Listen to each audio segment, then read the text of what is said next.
battling the relentlessly negative doom and gloom news media.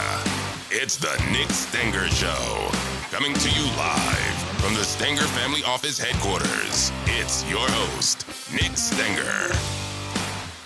All right, ladies and gentlemen, welcome back to the Nick Stenger Show. My name is Nick Stenger. We are the Stenger Family Office. For the past 42 long years, it's been our mission to deliver both clarity and confidence to help secure your financial future. Well, here we are. It's episode 140. We're rolling right through the year. It's already February, week 5. Hard to believe. Rolling right to our two big events in April coming around the corner. April 17th in Oak Brook, Gibson Steakhouse. Don't miss it. We got a great guest speaker, Jeremy Schwartz, who is Dr. Jeremy Siegel's star student at Wharton. Also was a co-author on Stocks for the Long Run. So don't miss that. April 17th, Gibson's in Oak Brook. And then we're going to follow that up a week later on April 24th in the Woodlands, Houston, the Woodlands at Trulux, our big Houston dinner. Don't miss it. Can't wait to see it. April 17th at Gibson's in Oak Brook and Trulux on April 24th in the Woodlands. Hope you can make it. You know that the point of the show, the point of everything we do, the point of the events, the point of everything that we put together, the content is to keep you on your plan, to keep you grounded, to make sure that you don't jump ship when the going gets tough. And so far, 2023, face ripper, melt your face off year, back to all-time highs. Here we are in 2024, actually off to a pretty good start. Fed came out yesterday, said, we're probably not cutting rates in March. Not a huge surprise. Market went down a little bit to digest that news, but I don't think markets were overly shocked by that. We got probably some rate cuts coming the rest of 2024, so we're actively watching that. But all things considered, I believe 2024 is going to turn out to be a pretty darn good year. It may not be as good as 2023, where we're up 30% or 25%. But I do think it's going to be a strong year for stocks. And the reason why is despite what the Fed does, despite what they say, despite what they tell us, really what's going to matter are earnings. And that's the doom and gloomers story. That's what they talk about. They've been screaming this for the past 5 years, that earnings are going to fall apart, that we will enter a recession, that everything's coming to an end, and the Fed's going to push us off a cliff. So it's a double whammy. And we've said, hold on a second. These companies in the S&P, if you're in the top 500, we tend to do the top 50 for our clients. They're the best managed companies they've ever been. They're preparing for rainy days. CEOs have been sitting on war chests of cash. We don't have Apple's earnings quite yet. We don't have Facebook or Meta's earnings quite yet. Those are coming out later today. I'm filming this show in the morning on February 1st. So we're going to get their earnings later, and we will cover those next week. But look at Microsoft's earnings that have come out for the fourth quarter of 2023. Revenue in the fourth quarter last year for Microsoft was $62 billion with a B, an increase of 18% year over year. Operating income increased 33% to $27 billion, and net income, take-home cash money, increased 33% year over year at Microsoft to $22 billion. Pretty hard to believe that a company of that size can grow that much. Azure, the cloud services, grew 30%. Microsoft Cloud grew 24%. Office 365, a legacy product, grew 17%. So the reason these companies and the reason the S&P that it's dominated by these companies is doing so well is because the business models are doing well. Look at Microsoft's cash on its balance sheet, $81 billion. That's more assets. That's more cash than a lot of banks have in deposits. Okay, here's Google. Now, Google had a negative reaction to its earnings, which I don't really understand why. I think it was an overreaction. Google produced $86 billion of revenue in the fourth quarter last year, a 13% year over year increase, and net income was $21 billion, almost $21 billion in one quarter. The idea that these companies are falling apart is just not founded in reality. It's just not based in the data. And that is what I continue to tell you each and every week is get the data. Make sure you're in the numbers. Make sure you're watching what's going on. Because if you're not, and you start hearing this doom and gloom bearish narrative, you are not going to be equipped to battle that narrative. So come on the show, listen to what we're talking about, because we're going to give you the balls and strikes as we see it. Okay, now Apple, again, has not come out with earnings for the fourth quarter yet, but I just want to read to you what they did in the third quarter of 2023. $90 billion in a quarter of sales, gross margin of $40 billion, net income of $23 billion. Okay. Listen to Apple's balance sheet here. Cash and marketable securities in current assets, so meaning short-term cash, short-term marketable securities, about $60 billion. Longer-term marketable securities, $100 billion. Apple's sitting on a war chest. This idea that Apple's going to fall apart, that Microsoft, Amazon, Google, the Magnificent Seven isn't so magnificent anymore, it's just not correct information. The people saying that are probably the ones who missed out on the rally the past 10, 15 years, and now they're trying to play catch up. And there's this thing that happens at the end of every single year in December called window dressing, where portfolio managers who missed the trade for the year, who didn't get you into the best companies, who underperformed, start adding positions to the companies that did perform, just so they can say, oh yeah, we own Microsoft or we owned Apple. Well, yeah, they owned it for a month or a couple of weeks. They didn't own it for the whole year. We saw that with Netflix, with Nvidia, with Microsoft, Google, Amazon, Facebook, all these companies where they just absolutely ripped in 2023. Now, the other narrative I also want to dispel is the fact that, Nick, we're just finally getting back now to record all-time highs. How can you say the markets have done great? And I'm not saying they've done great if you got in at the very, very top of 2021 and held on and didn't do anything differently through 2024. I'm not saying that every single company is great and that's worked out perfectly. But what I will say is, as an investor, you do have to get comfortable with buying during the drawdowns. And that's really how you make the most of your money. And here's what I mean. Let me give you an easy example. Let's say, and we did this in our portfolios for clients, we were dollar cost averaging, rebalancing. But let's say you put $100,000 into Facebook stock at its peak all-time record high levels in 2021. Then all of a sudden you saw the stock drop under 100. It literally went from the mid 300s to under $100 a share in 2022, a massive decrease, a massive decline. And a lot of people had this narrative that Facebook was going to go out of business. We argued the opposite. We said, it doesn't look like Facebook's going to go out of business. They have a pretty good balance sheet. Looks like they produce a lot of earnings. And so we were buying. And so what we did during that time when Facebook was under 100 is we might have added another $100,000 to Facebook stock. Well, the first position that we added to was down a lot. Then the second position was up a lot. Now Facebook's close to $400 a share. So not only was the first position up a little bit, that second position is up like 300% since we added to it. So that's just one example. This is not investment advice. I'm not telling you to do this without a goals-based plan, but I'm just trying to show you that if you're going to be an equity investor, if you're going to be in stocks, you've got to get comfortable buying during market declines. You can't just buy at the highs and just hope that things are okay. You've got to be consistently rebalancing. You've got to be looking for when stocks get cheap, and maybe you add a little bit more. And that's why a goals-based plan works so well. Here's another great example. Okay. Apple stock got super cheap in December of 2018. People said that Apple was not going to do well. It was going to go out of business. Now, I don't think Apple's as cheap as it was in 2018 today. It certainly could get cheaper. We definitely are going to have a correction in the overall market at some point. We'll have a correction in Apple stock. But what I would argue is when you see Apple stock drop, just like it did in December of 2018, that's when you want to be adding to Apple stock. That's when you want to be adding to all your companies, to be adding to the S&P when things are down, because a little bit will go in at higher cost basis, a little bit more will go in at lower cost basis. And when it all averages out, and you look at the past 4 years in the stock market, you look at our clients, they've actually made money. Why? Because they were diligently reinvesting during those declines. So make sure that you're not panicking, you're not taking the bait.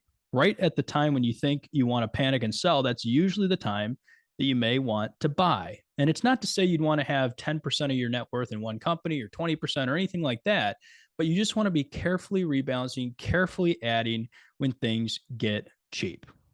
I would argue, in exact contrast Complete contrast to what all the doom and gloomers have said, that the best will get better, that the best will continue to lead, that the largest companies in the S&P, maybe the top 50 perhaps, will continue to be the best companies and lead the market. It's not to say that they couldn't get overvalued at some point. They could get a little bit pricey. We'll talk about that in a second. But all that to say, there's a reason why the biggest companies are at the top. It's going to be very, very hard for another company to compete with Apple, for example. It's going to be very hard for other companies. Yes, the Chinese are trying to do this, but for them to even compete with Tesla and Elon Musk, it's going to be very hard to disrupt Microsoft. And there's a reason why these business models are resilient. I'll give you an example like this. If Taylor Swift were a publicly traded company, would you invest? And I'm not saying I'm a Swiftie, so don't hear me wrong, but I really do admire what she's done. I really respect what she's built. The highest grossing artist of all time. She just got done with her Eras tour, grossing $1 billion. In some estimates, people have done this math just for fun. They've said that if Taylor Swift were a company, she'd have a market cap north of $5 billion. Now, while past performance is never a guarantee of future results, what would be your best guess for Taylor's next tour? Would you bet that Taylor does worse on her next tour, about the same, or better? And I would bet, if I was going to put a bet on this, I'd say Taylor on her next tour, whatever it's called, whenever it is, maybe 2026 or whatever, is going to be even higher grossing than the Eras tour. Why? Because the winners continue to win. Similarly, Michael Jordan won 6 NBA championships, almost impossible to do, very tough to do.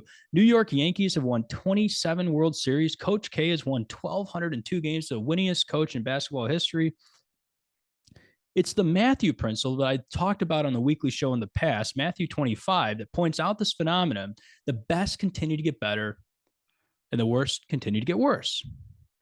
The Matthew principle applies in business, that failure and success compound at the same rate. Companies that do a good job, that take care of customers, treat their employees well, innovate new products and services, what happens? They see their stock prices go up. And the canary in the coal mine for all investments, for all companies, is revenue growth. We can cut costs all we want. We can lay people off. We can do fancy financial footwork. We can try different things. But a company that doesn't grow its top line revenue, it should tell you something as an investor. Something's a little bit wrong with the business model. Things are not going well. And what happens in success and failure is, let's say you're going to be successful. Well, you're very, very small incremental success at a time, slowly growing. And then we see this phenomenon, the J curve, all of a sudden success really takes off. It's exponential. But the same thing is true. We found this out with companies that go out of business, the bankruptcies, the people that aren't successful, is what happens is it slow declines over time. You see little 5% decreases, and then over a long period of time, at the very end of the curve, all of a sudden, the company goes out of business. Think about Blockbuster. Blockbuster was in a boardroom meeting with Netflix, had the opportunity to buy Netflix, and said, oh, that's a fad. That'll never take off. Well, look what happened to Blockbuster stock. Slowly, and then all of a sudden. And that's what the old joke is. How did you go bankrupt? Well, it was slow at first, and then all of a sudden. That's what happens with the Matthew principle. So failure and success compound at the same rate. So companies that don't innovate, they don't treat their customers well, they don't help, they don't take good care of their employees. What happens? It's not that they just slowly putz along. They go bankrupt. They go out of business. And what happens at the top of the mix, the top 10%? Well, they get bigger and better than ever before. Success compounds. And so betting on the bottom companies, just because they haven't done well, there's this old strategy called dogs of the Dow, where you look at the Dow Jones and look at the worst companies and you buy them. And then hopefully next year, those become the best companies.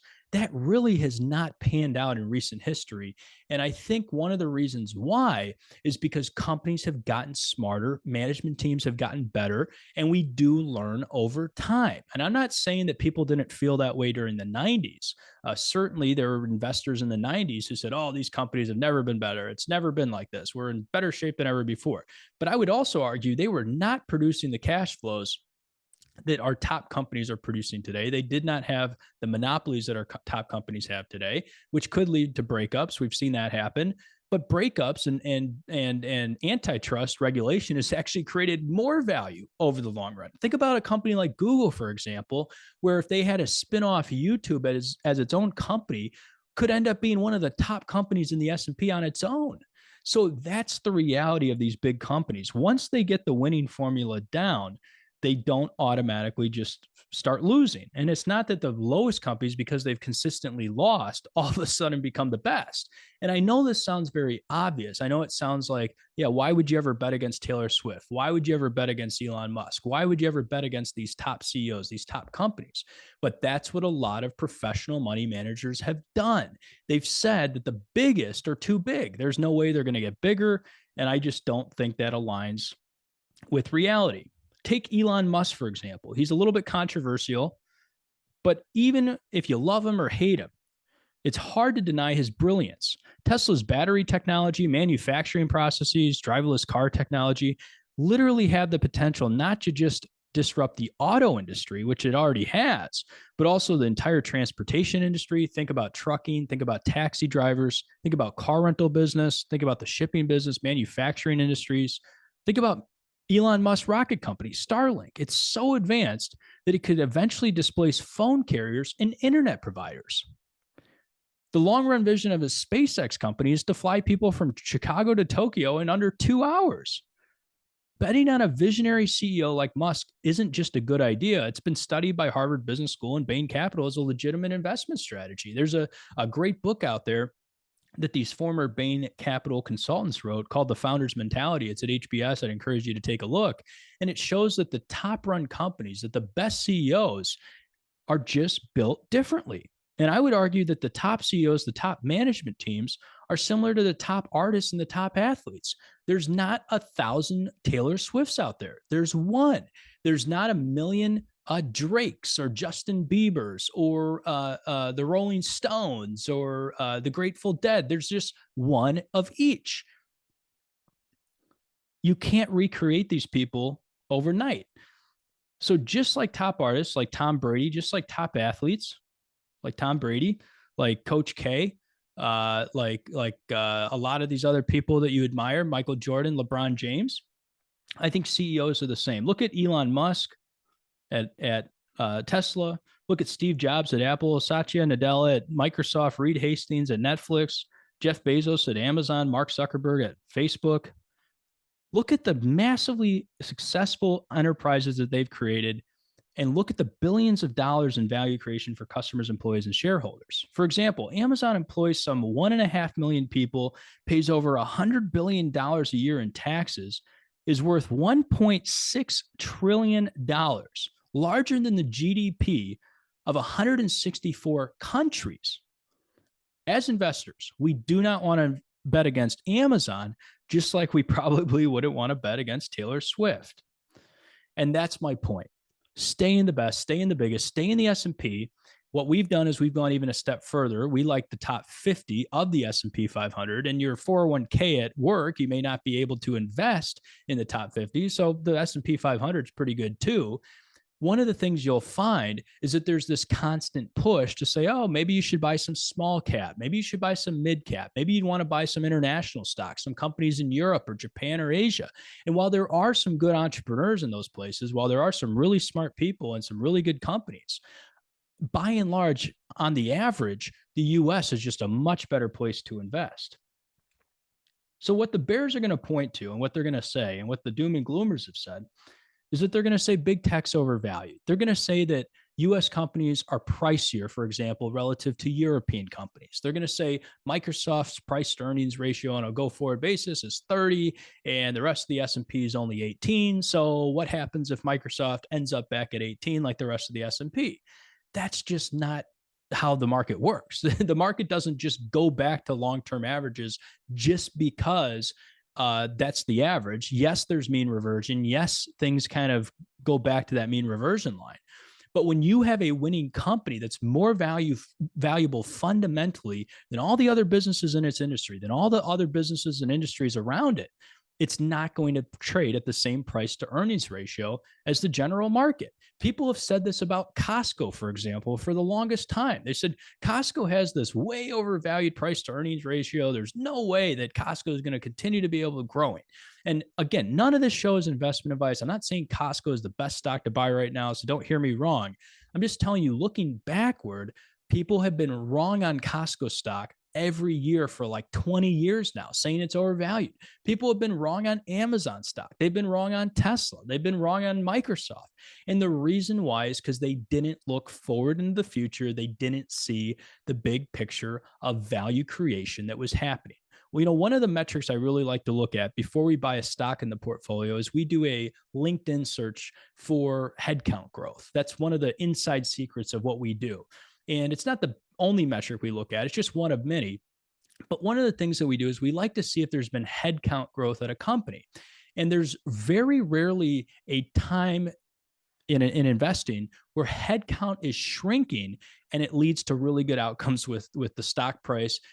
And I'm talking long term, like 5 years from now, 6 years from now, or with revenue growth. And the reason why is because founder mentality, the difference between those people I mentioned, like Satya Nadella, like Elon Musk, like Steve Jobs, and Jeff Bezos, the difference with that group of people versus the people who are a different managerial class, and I'm not trying to bash anybody. I'm not trying to say anybody's subpar or superior or inferior to those top people, but just to say there's a difference between the best and the brightest, the founder mentality, and then the people who are more of the hired hand CEO brought in to solve a problem. Maybe they came from a consulting background, and you can see it in the stock price performance. You cannot over time cut to grow and think that's going to build your stock price. It's going to help you maybe quarter to quarter. It maybe gets you out of the woods next quarter or next month, but it does not solve your long-term problem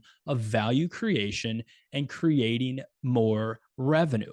And if you don't see rising headcount over time, if you don't see rising revenues, chances are it's a dying or stagnating business. And so we've seen this happen over time. Now, there's times where the best companies, the best minds, the best stocks have downturns. They lose their way for a little bit. They step on a giant rake. They make a mistake. We've all had those stories. We've all seen it happen.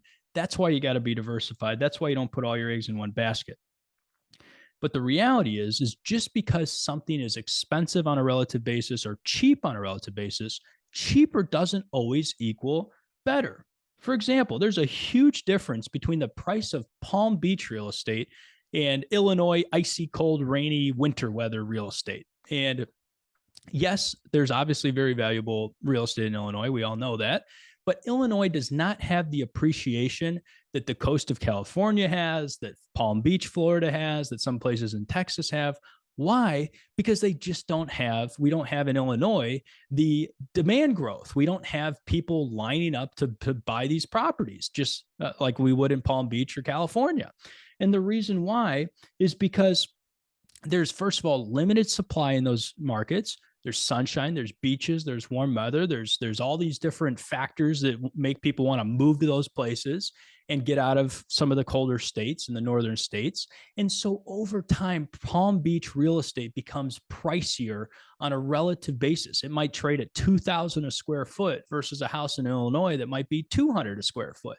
And it doesn't necessarily mean that the cheaper house is better. It just means that there's not as much demand for it.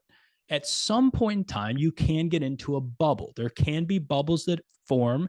You saw this in the late 90s. You saw this in the housing bubble, in the housing crisis.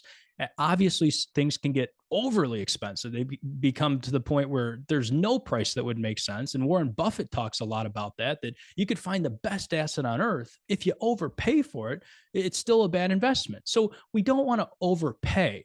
But when you calculate discounted cash flows, when you look at the future, you look at the relative prices, you look at what a cash flow statement can support as a stock price, you start to realize that there's a reason why the biggest and the best companies are worth what they're worth.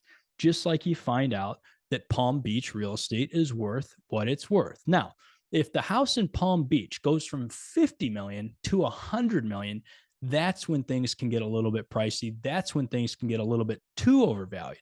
But what it would take for a bubble to pop is for demand to dry up. And that's why, and I'm not saying go buy Palm Beach real estate because it's a great investment, but I'm just giving you as an example is the fact that people would have to make a structural change with what they want to do. They'd want to say, oh, we don't like warm and sunny and beaches anymore. We like cold, winter, rainy, icy, sleet, hail, all that stuff that you get in New York and Illinois.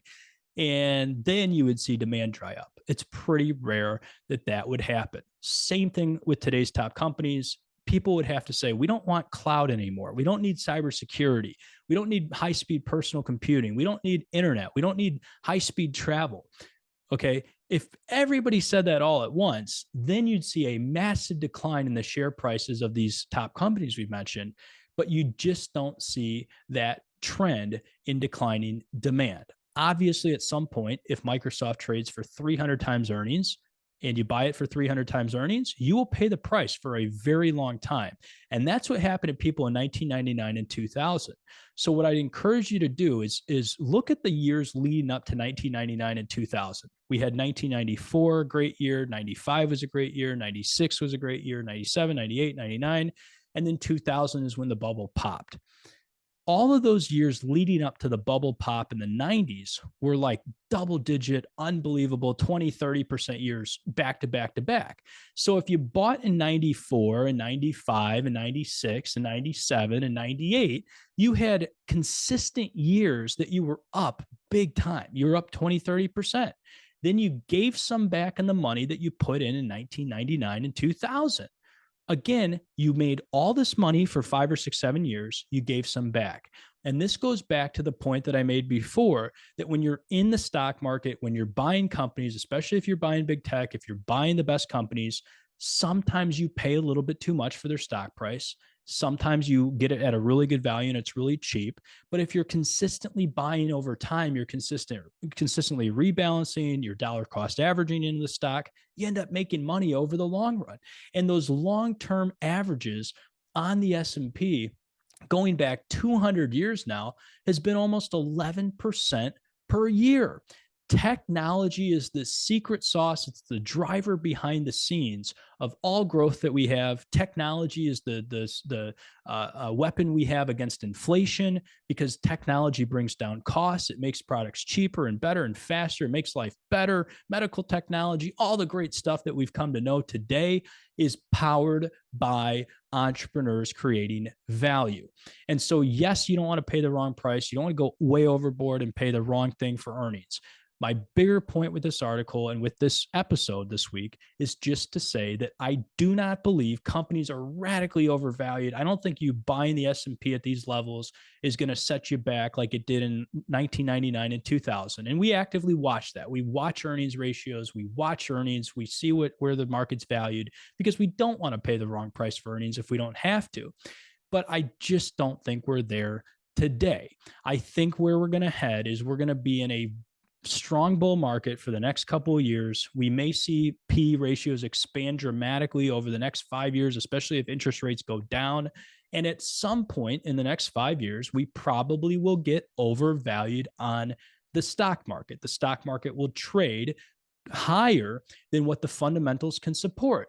But if that takes 5 years to get there, which I think is highly likely, the market really hasn't run up way too much like it did during 2021. We're far way away from that.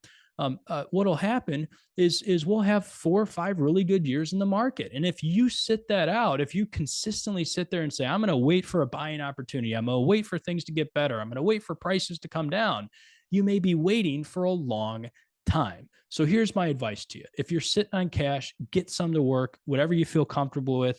If you got money on the sidelines, I'm telling you, a lot of companies are still dirt cheap. It still makes a lot of sense to get into these best names. So buy when you have a little bit more cash, or you have a stock that did a little bit better than you thought, maybe take some profit and buy some more of some other companies. Do that consistently. And over the next 3 to 5 years, I think you're going to be really happy with the results. Stay bullish, stay on your plan. Don't start shorting the best companies. Don't start betting against Taylor Swift-esque companies and CEOs. The best are the best for a reason. The biggest are where they're at, not because they just stumbled upon it. They've done a good job. They've got good management teams. They've got really strong balance sheets. There is so much cash on the sideline. It's unbelievable. Some of the doom and gloom stories out there right now about multifamily development and commercial real estate. If we do have some problems, if we have some bankruptcies and some defaults, which we're likely to have, just remember there's billions and billions of dollars on the sidelines that will swoop in overnight and buy all that stuff up, just waiting for an opportunity. And so I just think that we are not going to see the doom and gloom like some of these people expect, like some of the people who have been on the sidelines this entire time, the people who have said to just stay in gold and cash. I think they're going to get it wrong, just like they have the past 15 years. So stay on your plan, stay invested, don't panic, bet on the biggest and the best, and we will make it through any corrections that happen. Thanks for being with us. We'll see you next week for episode 141.